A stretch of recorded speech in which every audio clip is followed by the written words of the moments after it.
आज हम जो रीजनिंग है इसका कैलेंडर वाला भाग पढ़ेंगे। इसे मैं 3 भाग के अंदर अपलोड करूंगा, तो तीनों भाग के अंदर अपन अलग अलग देख सकते हैं। तीसरे भाग के अंदर क्वेश्चनों की प्रैक्टिस ज्यादा रहेगी। तो चालू करते हैं कैलेंडर। सबसे पहले अपन बात करें वर्ष की, तो कैलेंडर की सबसे पहली इकाई, सबसे बड़ी इकाई रहती है वर्ष। तो अपन वर्ष को बात करें 2 भागों में विभाजित करते हैं। पहला होता है साधारण वर्ष और दूसरा होता है अपने शताब्दी वर्ष। इसके अंदर हम देखा जाए कि जो शताब्दी वर्ष है इसकी पहचान रहती है कि जिस भी सन का, इकाई का और दहाई का अंक 0 होता है वो वर्ष कहलाता है शताब्दी वर्ष, और जिसका नहीं रहेगा वो साधारण वर्ष कहलाएगा। सीधी सी पहचान है। इसके अंदर कई कहते हैं 100 का भाग, इतना लंबा याद करने की जरूरत नहीं है भाई, आपको जब देखकर मालूम पड़ रहा है तो अपन देखकर ही बता सकते हैं। तो जिस भी सन का, इकाई और दहाई का अंक 0 दिखाई दे वो अपने शताब्दी वर्ष है, और बाकी के वर्ष कौन से हो जाएंगे? साधारण। जैसे मैं बात करता हूं सन 1600, तो देखो इसका इकाई और दहाई का अंक 0 है, ये शताब्दी वर्ष हो जाएगा। मैं बात करूं सन 2100, तो देखो इसका भी इकाई और दहाई का 0 है, तो ये भी शताब्दी वर्ष हो जाएगा। लेकिन अपन बात करें जैसे 1996, 1950, 2009, अब 2009 के अंदर देखो 2 0 है, लेकिन ये इकाई दहाई पे दिखनी चाहिए थी, तो ये भी किसके अंदर काउंट हो जाएगा? साधारण वर्ष के अंदर। तो सबसे पहली बात करें अपन साधारण और शताब्दी की सीधी सी पहचान है, अपन आसानी से पहचान सकते हैं कि भाई इकाई और दहाई, यानी इकाई और दहाई के जो अंक है वो 0 दिखाई दे तो शताब्दी वर्ष कहलाएगा, दिखाई नहीं दे तो साधारण वर्ष कहलाएगा। अब इसके अंदर दूसरा जो विभाजन का भाग है इसका, वो हम करते हैं दिनों की संख्या के आधार पर। दूसरा विभाजन का है नंबर ऑफ डेज, यानी दिनों की संख्या के आधार पर विभाजन किया जाता है। तो इस वाले वर्ष को भी 2 भागों में बांटा गया है और इस वाले वर्ष को भी 2 भागों में बांटा गया है। 2 में कौन कौन से में? देखो इसमें एक तो हो गया सामान्य वर्ष और एक होता है लीप वर्ष। अब ये लीप वर्ष को कई बार देखो हिंदी के अंदर बोला जाता है अधिवर्ष। लीप है जो अंग्रेजी का शब्द है, तो याद हमें यही रह गया। कई बार एग्जाम के अंदर अधिवर्ष के बारे में बोल देते हैं, तो ये थोड़ा ध्यान रखने की बात है। इसे भी वही 2 भागों में बांटा गया है, सामान्य वर्ष और लीप वर्ष। अब इसमें दिनों की संख्या के अंदर क्या डिफरेंस रखा गया है कि देखो जो लीप वर्ष होता है, ये जो लीप वर्ष है, लीप वर्ष के अंदर कुल दिनों की संख्या होती है 366, यानी इसके अंदर टोटल डेज, कुल दिन होते हैं भैया 366। अब 366 इसलिए होते हैं क्योंकि इसकी फरवरी के अंदर दिन आते हैं 29। और जो अपना दूसरा वर्ष है सामान्य वाला, तो सामान्य वाले वर्ष के अंदर जो कुल दिनों की संख्या है वो होती है 365, और इसकी जो फरवरी होती है वो होती है 28 दिनों की। तो ये अंतर होता है इसके अंदर सामान्य और लीप के अंदर कि भाई इसके दिन तो हो गए 366, इसके दिन हो गए टोटल 365। डिफरेंस आया एक का, तो इसके अंदर जो फरवरी है वो 29 दिन की हो जाती है, इसकी फरवरी 28 दिन की रह जाती है। अब इसमें आगे देखा जाए कि भाई लीप और जो सामान्य वर्ष है ये तो पता चल गया भाई, ये 366 दिन का, 365 दिन का जो भी है, लेकिन पता कैसे चल पाएगा भाई ये वाला शताब्दी वर्ष लीप है कि नहीं है, या ये वाला साधारण वर्ष लीप है कि नहीं है?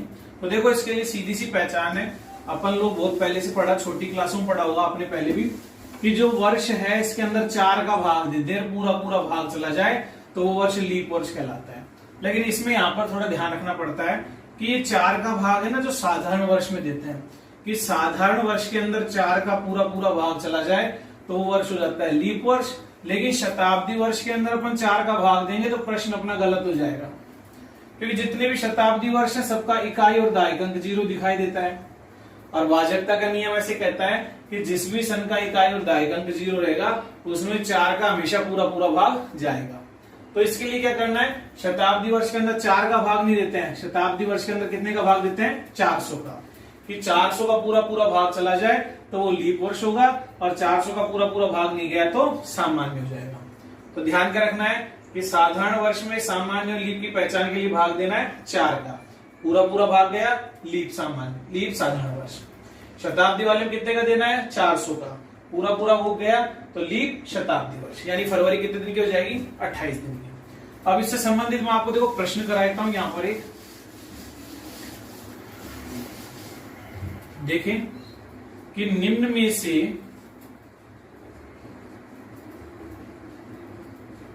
लीप वर्ष है। लीप वर्ष की पहचान के लिए अपन यहां पर प्रश्न करें तो देखो 1947, 1996, 1994 और 1998 नहीं, इसके अंदर 98। ये मैंने 4 वर्ष ले लिया। प्रश्न आया अपना कि भाई दिए गए वर्ष के अंदर कौन सा लीप वर्ष है। अब हमको सबसे पहले देखना है कि सारे के सारे वर्ष कौन से हैं, साधारण। तो इसके अंदर भाग कितने का जाएगा, 4 का। 4 का पूरा पूरा गया, शताब्दी वर्ष नहीं गया तो 4 का पूरा पूरा चले गया तो कौन सा हो जाएगा, लीप वर्ष हो जाएगा। और 4 का पूरा पूरा नहीं गया तो सामान्य वर्ष हो जाएगा। तो इसमें देखे तो 4 का पूरा पूरा भाग नहीं जाता, इसमें भी नहीं जाता, इसमें भी नहीं जाता। तो आंसर क्या आ जाएगा अपना नंबर 2, 1996। अब इसी को अपन देखो एक और प्रश्न करते हैं इसी के अंदर। इसमें मैं शताब्दी वर्ष वाला ले लेता हूं, 1700, 1800, 1200 और 1300। अब इसमें देखो सब में 00 दिखाई दे रहा है, यानी सारे के सारे कौन से वर्ष हैं, शताब्दी। और शताब्दी मैंने आपको पहचान के लिए कौन सा बताया, 400 का भाग देना। वही लीप की पहचान के लिए 400 का भाग देंगे ना अपन। तो इसके अंदर 400 का पूरा पूरा भाग नहीं जाएगा, इसमें भी नहीं जाएगा और इसमें भी नहीं जाएगा। तो इसका आंसर क्या आ जाएगा, तीसरा, 1200। अब इसी का एक तीसरा प्रश्न ले लेते हैं अपन मिक्स के अंदर। देखो इसमें मैं दोनों को कॉमन ले लेता हूं, 1990, सन 2000, 1994 और 2100। अब हमको देखना है इसके अंदर भाग किसका लगेगा, कुछ में 4 का लगेगा, कुछ में 400 का लगेगा। इसमें भाग 4 का, इसमें 400 का, इसमें 4 का और इसमें 400 का। तो देखो इसमें नहीं जाएगा, इसमें नहीं जाएगा और इसमें नहीं जाएगा। आंसर क्या आ जाएगा अपना 2000, यानी 2000 जो शताब्दी वर्ष है तो 2000 वाला सन है ना, वो कौन सा है, लीप वर्ष। इसके अंदर फरवरी कितने दिन की आएगी, 29 दिन की। तो ये अपना था बेसिक फंडामेंटल कि भाई वर्ष थे, दिनों के आधार पर कैसे कैसे विभाजित किए गए। अब इसके बाद अपन बात करते हैं महीने की, मंथ के आधार पर। तो महीने की बात करें, सबको पता है भाई महीने अपने कितने हैं, 12। तो देखो अपन लिखते हैं जनवरी, फरवरी, मार्च, अप्रैल, मई, जून, जुलाई, अगस्त, सितंबर, अक्टूबर, नवंबर और दिसंबर। ये मैंने अपने महीनों के नाम लिख दिए। अब देखो 28 और 29 दिन की तो होती है अपने केवल फरवरी, और कुछ महीने होते हैं 30 दिन के और कुछ महीने होते हैं 31 दिन के। तो इसमें रटने की जरूरत नहीं है, आप छोटे बच्चे थे जब आपने पढ़ा होगा इस तरह से अपनी मुट्ठी को करें। और अपन ये बोन्स होती है हड्डी, उभार है ना, तो उभार पर जो आएगा 31 का, गड्ढे में जाएगा जो 30 का। तो अपन करके देख लेते हैं, जनवरी 31 की, फरवरी गड्ढे में गया तो फरवरी का तो मालूम, पर भाग देख करते हैं, मार्च 31। तो इस तरह से अपन कर सकते हैं। अब यहाँ पर अपने एक चीज देखने में आती है, ये 31 का, ये 28 या 29 का, ये 31, 30, 31, 30, 31, 31, 30, 31, 30 और 31। अब यहाँ एक चीज देखने में आ रही है कि जो जुलाई और अगस्त का जो महीना है, तो ये 2 महीने ऐसे लगातार आते हैं जो 31 दिन के आ रहे हैं, यानी दोनों के दोनों जो महीने हैं वो 31 के आ रहे हैं, वो बाकी कंटिन्यू कोई सा भी नहीं आ रहा। तो बहुत पहले प्रश्न पूछा जाता था कि लगातार आने वाले कौन से महीने हैं, तो अपन फटाक से आंसर दे जुलाई अगस्त। लेकिन क्या है, जब कंपटीशन बढ़ गया तब इस तरह से सीधा सीधा तो आपसे कोई पूछने से रहा। तो देखो अपन इसके अंदर करते हैं, एक प्रश्न लिखाता हूं आपको। PQRS 4 क्रमागत माह है। क्रमागत का मतलब है लगातार होता है, 4 माह है। P व S के दिनों का योग 60 है तो माह P का नाम बताइए। अब ये प्रश्न आ गया, कई लोग करा भी देते हैं, लेकिन इसके अंदर एक शर्त होनी चाहिए, क्योंकि देखो इसके अंदर वर्ष का बहुत फर्क पड़ता है। प्रश्न आसान है, करा देते हैं क्लास में, तुरंत गलत हो जाता है। क्योंकि इसके अंदर अपन बात करें कि शर्त का ये है कि यदि ये सामान्य वर्ष हुआ तो आंसर अलग आएगा, और यदि लीप वर्ष होता है तो आंसर अलग आएगा। इसमें आंसर आते हैं 2 और इसमें आंसर आता है 1। अब देखो कैसे आएगा, मैं यहां पर लिख देता हूं, सितंबर के बाद अक्टूबर, नवंबर और दिसंबर। ये 31 का, ये 30 का, ये 31 का। अब देखो अपन चेक करें, पहले मैं इसको सामान्य मान की बात करता हूं। तो सामान्य अपन इसे मानेंगे तो देखो फरवरी कितने दिन की हो जाएगी भाई, 28 दिन की। अब 28 की हो जाएगी तो अपन देखो इसको मानते हैं P, Q, R and S। तो देखो पी और एस के दिनों का योग हो गया 61, तो ये गलत हो रहा है, यहाँ पर अपना मामला बैठ नहीं रहा। यदि मैं इसको करता हूं पी क्यू आर और इसको एस, तो देखो 59 रह गया, तो भी अपना मामला नहीं बैठता। यहां अपना मामला आके बैठता है यहां पी क्यू आर और एस। तो देखो पी का दिन कितना है 30 और एस का भी कितना है 30, तो 30 और 30 कितने हो गए 60। तो देखो मैं इसको थोड़ा क्लियर लिख देता हूं यहां पर, जून, जुलाई, अगस्त और सितंबर, ये 30 डेज का, ये 31 का, ये 31 का और ये 30 का। यदि इसको पी क्यू आर एस ऐसे लिखें तो प्रश्न कह रहा है कि पी और एस के दिनों का योग 60 है, तो बिल्कुल पी और एस के दिनों का योग 60 हो रहा है। आज कुछ भी बोले आसानी से आंसर दे देंगे। कौन सा महीना पूछ रहा है पी, तो पी का आंसर क्या दे दोगे आप जून, इसमें कोई भी दिक्कत नहीं रहेगी। अब देखो लेकिन इस प्रश्न के अंदर कभी कभार क्या है, एक बार पूछा गया था कि मैंने तो ये दे दिए लेकिन अपना आंसर अभी आया पी का जून, पी का आंसर आया अपना जून, और इस तरह की कोई भी शर्त नहीं दी हुई थी। अब वो जो ऑप्शन दे रखे थे, ऑप्शन चारों के चारों भरे हुए थे, यानी ऐसा ऑप्शन आता है ना इनमें से कोई नहीं, नन ऑफ दी, ऐसा कुछ भी नहीं था, चारों महीनों के नाम लिख रखे और जून ऑप्शन नहीं था। अब बच्चों ने सोचा भाई वो हो गया, बोनस मिल गया, या प्रश्न गलत है। नहीं, ऐसा नहीं था, क्योंकि शर्त नहीं दे रखी थी। तो देखो शर्त नहीं दे रखी तो सामान्य भी हो सकता है। अब लीप मान के अपन करते हैं तो देखो एक आंसर तो अपना जून आ रहा है, क्योंकि लीप से यहाँ पर कोई इफेक्ट पड़ नहीं रहा, बिल्कुल आसानी से आएगा ना, तो एक आंसर तो यहाँ आ जाएगा। अब देखो लीप में एक आंसर कहां से आता है, लीप में एक आंसर आता है यहां से, फरवरी, मार्च, अप्रैल और मई, ये मैं महीने का ग्रुप लाता हूं। यदि ये लीप वर्ष होगा तो देखो फरवरी 29 दिन की हो जाएगी, मार्च 31 का, ये 30 का और ये 31 का। और यदि मैं इसे पी क्यू आर और एस मानता हूं तो देखो आप इसके अंदर ये 29 और 31 का टोटल भी कितना होता है भाई 60। तो देखो ऐसी कंडीशन के अंदर प्रश्न का आंसर क्या आ जाता है फरवरी। क्या आ जाएगा प्रश्न का आंसर फरवरी। तो देखना अपन को ध्यान रखना, पहली बात तो शर्त आती नहीं, यदि शर्त दे दे कि सामान्य है तो अब तो फिक्स आंसर है जून, और शर्त नहीं दे और लीप दे दिया या कुछ भी नहीं दिया तो देखो अपने आंसर बनते हैं दो, जून भी बनता है और फरवरी बनता है। फिर ऑप्शन के ऊपर जाना पड़ेगा, ऑप्शन के अनुसार अपन को करना पड़ेगा। ठीक, अब देखो अपन आगे बढ़ते हैं, महीनों की बात हुई खत्म, इसमें इतना ही प्रश्न बनता है, इसके बाद कोई ज्यादा है नहीं ऐसा कुछ। आगे देखें अपन जो सप्ताह की बात करेंगे, तो सप्ताह अपन जानते हैं 7 दिनों का समूह होता है, सप्ताह कहलाता है, बहुत अच्छे से पढ़ा है आपने शुरू से ही। वीक 7 डेज, टोटल 7 दिन का होता है। एक ही प्रश्न बनता है इसके अंदर कि सप्ताह का पहला वार कौन सा है, सप्ताह का पहला वार। इसके अलावा और कोई प्रश्न इसमें अभी तक बना भी नहीं, न बन सकता है, सीधी सी बात। पहला वार है, आप आंसर सीधे से लिख देना सोमवार, बस कोई सोचने की जरूरत नहीं है, यहीं पर ये वीक वाला मामला खत्म हो जाता है। ठीक, अब आगे अपन देखें जो कैलेंडर था, तो कैलेंडर के जो भाग थे तो बेसिक नॉलेज होगी अपने की, बेसिक फंडामेंटल था। अब कैलेंडर के अपने 3 टाइप के प्रश्न आते हैं। एक तो आता है मिक्स, एक आता है अपने कि एक डेट दे देती है और उस डेट के अकॉर्डिंग दूसरी डेट का अपन को ज्ञात करना होता है। एक होता है ओरिजिनल कैलेंडर, यानी आपको सीधी सीधी एक तारीख दे दी जाएगी और उस तारीख के अनुसार अपन को निकालना होता है। तो अपन बात करते हैं आज अपन सबसे पहले ओरिजिनल कैलेंडर की। ओरिजिनल कैलेंडर पर आधारित प्रश्न। देखो इसके अंदर क्या होता है कि आपको सीधे सीधे एक तारीख दे दी जाती है और उस तारीख के आधार पर आपको वार ज्ञात करना होता है। कुछ नहीं, जैसे कह देता है बताइए कि 15 अगस्त 1947 को क्या वार था, डायरेक्ट सीधा पूछता है।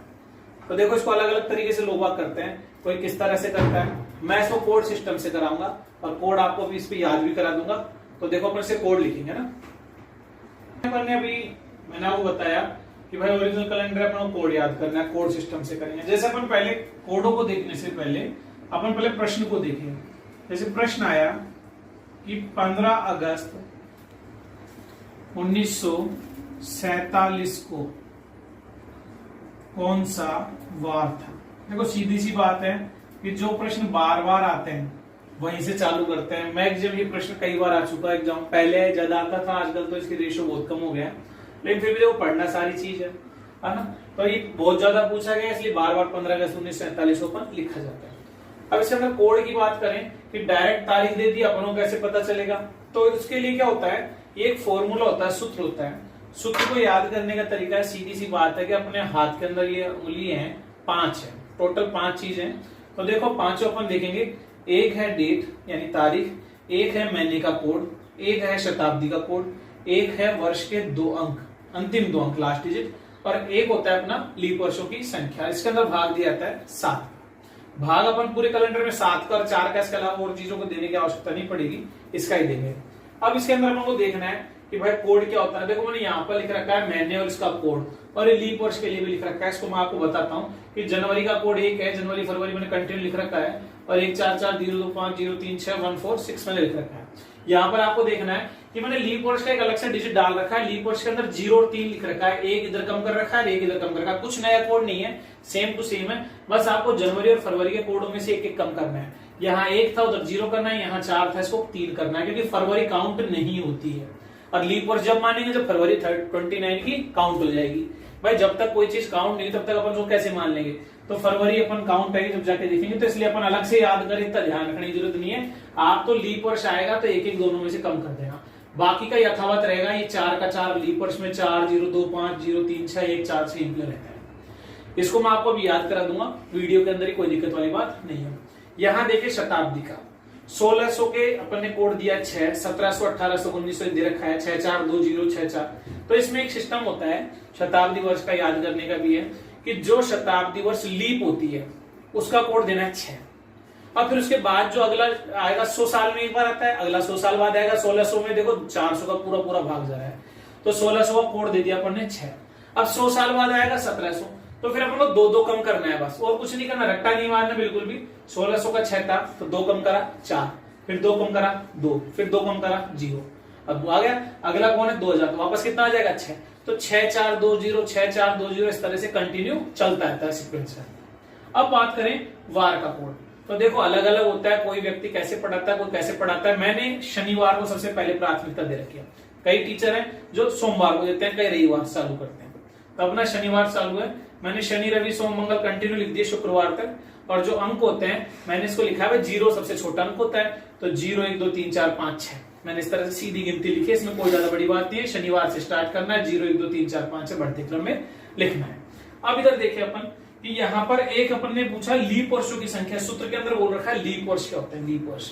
तो देखो लीप वर्ष के लिए क्या होता है कि जो वर्ष होता है उसके अंतिम 2 अंक में लास्ट के 2 डिजिट है ना, उसके अंदर आपको 4 का भाग देना है, और जो भागफल है वो आपको लीप वर्षों की संख्या दिखा देगी। तो लीप वर्ष अपन यहां से इस तरह से आसानी से मालूम कर लेंगे। अब इसको याद करना इतना बड़ा, देखो ये दोनों तो याद हो गए होंगे, इसको याद करने का है, देखो आपको देखना है कुछ नहीं 144, आपको 2-4 बार बोलना याद हो जाएगा।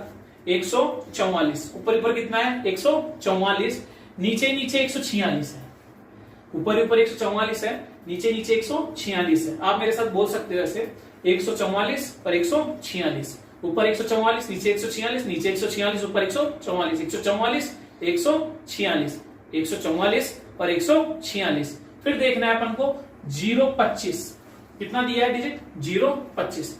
अब 025 के बाद अगला तो 026 आना चाहिए था ना, लेकिन देखो सुनो 036 दे रखा है, थोड़ा सा ये मैंने टोका है तो यहीं पर याद हो जाएगा कि 025 के बाद 036 है।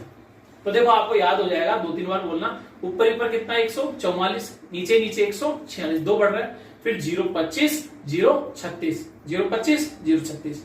वापस देखें 144 025 036 146। ठीक, इस तरह से अपने कोड है, कोई ज्यादा बड़ी बात नहीं। सूत्र देखो, आयत का सूत्र तो सर याद नहीं होता, क्षेत्रफल का लंबाई चौड़ाई इतना सा, लेकिन इतना बड़ा तो कोई बात नहीं, ये भी याद हो जाएगा। देखो आपको याद रखना है हाथ के अंदर उभार कितने हैं 5, तो 5 चीजें याद होंगी, 4 आपको मिल जाएगी, अंगूठे का ध्यान अलग से आपको रखना पड़ेगा। देखो 5 चीजें कैसे मिल रही है, ये अपना प्रश्न है, इस प्रश्न में दे रखा है सबसे पहले देखो 15 क्या है तारीख, तो सबसे पहले अपन ने 15 लिख दिया, यही मिल गया प्रश्न के अंदर, याद नहीं करना है, अलग से रट्टा नहीं मारना। दूसरा देखो अगस्त, अगस्त क्या दे रखा है महीना, अगस्त का कोड कितना है भाई 3, तो दूसरी चीज मिल गई 3। अब देखो पहले शताब्दी बोलती है और फिर वर्ष बोलता है, तो 1900 कितना है 1900, तो 1900 का कोड कितना है भाई 0। 3 चीज मिल गई। देखो आपको सूत्र याद करने की जरूरत ही नहीं है, वो तो लिखना है अपन को, बस एक बार देखा। और लास्ट के 2 कितने दे रखे हैं 47। तो देखो आपको 4 चीज प्रश्न में से मिल गई, 15 अगस्त 1900 और 47। देखो 5 चीज याद करनी थी, 4 मैंने आपको प्रश्न में दे दिया। अब चौथा ये कौन है अंगूठा। अब ये तो अलग से है, तो अलग से तो निकालना पड़ेगा। तो लीप वर्ष की संख्या, अब लीप वर्ष की संख्या के लिए लास्ट वाले में आपको 4 का भाग देना है, 47 में 4 का भाग देना है, 4 एकम 4, और आसानी से आप निकाल लोगे 4 एकम 4, कितने आगे भाई 11। तो 1 2 3 4 5 चीजें हमें मिल गई, 5 चीजें चाहिए होती है, इनको अपन ने जोड़ा।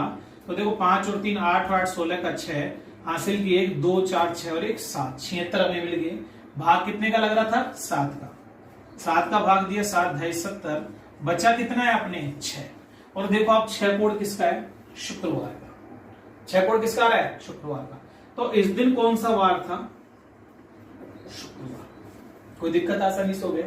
5 चीजें थी, 4 आपको सामने मिल गई। लीप वर्ष था जो अंतिम वाले के अंदर 4 का भाग देकर अपन निकाला। जो शेषफल बचा, जो शेषफल बच रहा है, 7 का भाग देंगे तो शेषफल 1 से लेकर 6 बचेगा, और अपने को 0 बचेगा।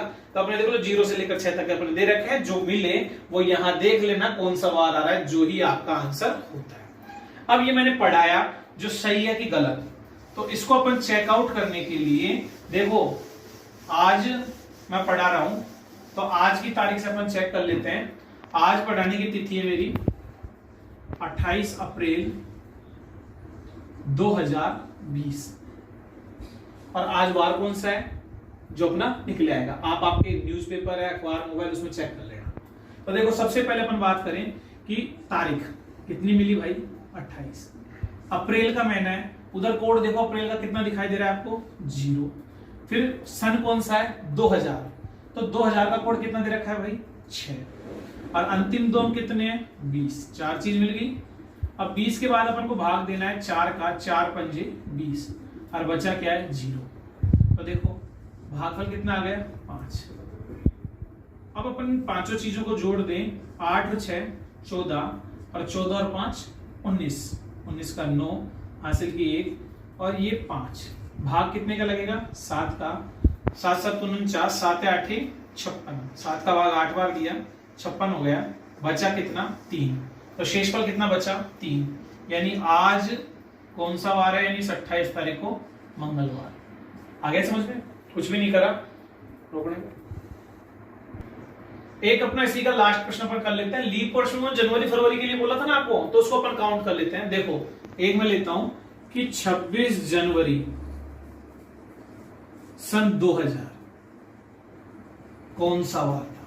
तो देखो अपन इसके अंदर चेक करना है। सबसे पहले तारीख कितनी है 26। अब 2000 देखो शताब्दी वाला वर्ष है, लीप वर्ष है। तो लीप वर्ष के लिए मैंने बोला कि जनवरी और फरवरी का कोड आपको एक एक का करना है। ठीक, तो देखो जनवरी का कोड कितना था, लीप वर्ष के लिए कितना दे रखा है 0। सामान्य के लिए तो 1 था, लेकिन लीप वर्ष है तो इसके लिए कितना आ गया 0। अब ये 20 है 2000, तो 2000 के लिए कोड कितना है 6, और अंतिम 2 अंक आपको क्या दिखाई दे रहे हैं 0, तो 0 लिख दो, कोई दिक्कत वाली बात नहीं है। अब अपन लीप वर्ष में निकालेंगे तो 0 में 4 का भाग 0 बार ही जाएगा, तो ये भी 0 हो गया। और टोटल अपन ने करा 32, और 7 का भाग दिया 7 चौक 28, अपना बचा कितना है इसके अंदर 4, और 4 को अपन यहां से मिलाएं तो आंसर क्या आ रहा है बुधवार। ठीक, तो ये अपना जो ओरिजिनल कैलेंडर के प्रश्न है, आजकल तो खैर कम होगी इनकी संख्या, पहले रेलवे के अंदर एसएससी के अंदर बहुत पूछे जाते थे प्रश्न, आजकल भी आते हैं, ऐसी कोई बात ही नहीं आते, लेकिन ये कि भाई प्रश्नों की संख्या से क्वांटिटी कम होगी। आजकल जो प्रश्न आते हैं वो डेट के अकॉर्डिंग आ रहे हैं, जो अपन अगले चैप्टर में पढ़ेंगे इसके भाग 2 के अंदर। तो अपना आज का इतना ही रहेगा ओरिजिनल कैलेंडर। धन्यवाद।